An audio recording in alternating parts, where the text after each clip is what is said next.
IITian बनने का किस्सा इस कोठे से शुरू होता है। तुम 11th में ज्वाइन करो तो पता चलता है कि बेंचित यहाँ तो लोग 8th 9th से ही अपने घिसवा रहे हैं। इन्हें देखकर बोलने का मन करता है कि भाई पैदा होते ही पढ़ लेते, इतना लेट कौन पढ़ता है आईआईटी के लिए।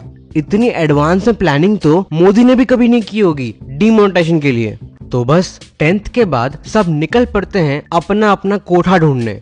हर कोठा अपनी एड में बेस्ट फैकल्टी और मैक्सिमम सिलेक्शन परसेंटेज लिखकर बैठ जाता है। और तुम्हें इस बात का डाउट ना हो इसलिए वो एक स्कॉलरशिप कम एंट्रेंस टेस्ट रखता है ताकि डेस्परेट भी ना लगे और स्वैग भी मेंटेन रहे।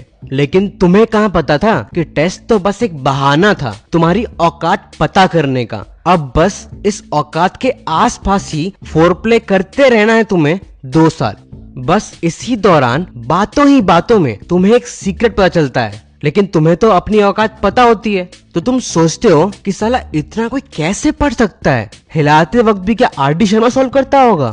और बस फिर कोचिंग क्लास तुम्हारी मारना शुरू कर देता है। 7-8 घंटे नॉन स्टॉप पीसीएम का मुजरा करा करा कर तुमसे एच.सी. वर्मा और डी.सी. पांडे की आत्मा बाहर निकलवाता है।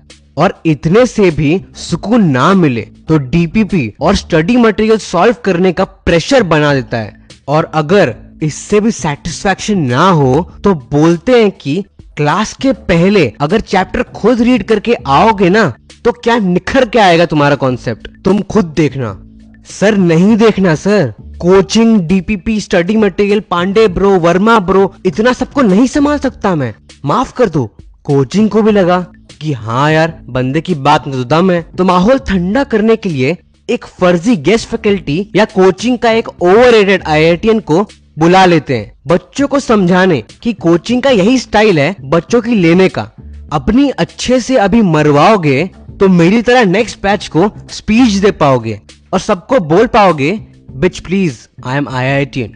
और बच्चे जैसे ही मोटिवेट होते हैं कोचिंग उनका टेस्ट के बहाने काटना शुरू कर देता है। हर हफ्ते टेस्ट, फिर रिशफलिंग, टेस्ट, फिर reshuffling, test, reshuffling.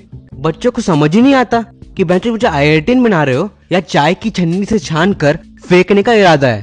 Coaching class का टॉप बैच ना अमीर बाप की बिगड़ी औलाद की तरह होता है। Best faculty, best benches, best book, best tandoori piece और बेस्ट एनर्जी ड्रिंक, सब कुछ बेस्ट। इनको क्लास में भी कभी खांसी आ जाए ना तो पूरी फैकल्टी टेंशन में आ जाती है। केमिस्ट्री सर खुद आकर बोलते हैं लो बेटा H2O पी लो। और बैकग्राउंड में मैथ सर अपना इंटीग्रेशन परम्यूटेशन लगा रहे हैं कि बेंचत रूम में बैक्टीरिया कितने हैं। और फिजिक्स सर तो अपना अलग प्रेशर कैलकुलेट कर रहे हैं कि किसी ने गर्म हवा तो नहीं छोड़ दी, क्योंकि यही तो है वो जो नाम रोशन करने वाले हैं। बाकी तो सब निकम्मों को कोचिंग अपनी सौतेली माँ वाला रूप दिखा देती है।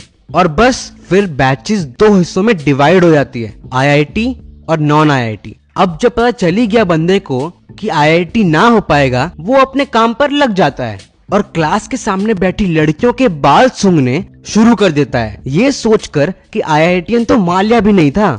इतने में ही बाल सूंघते सूंघते पता भी नहीं चलता और टाइम निकल जाता है। समोसा वाले से लेकर रिक्शा चलाने वाले के बेटे तक सब न्यूज में आने लगते हैं।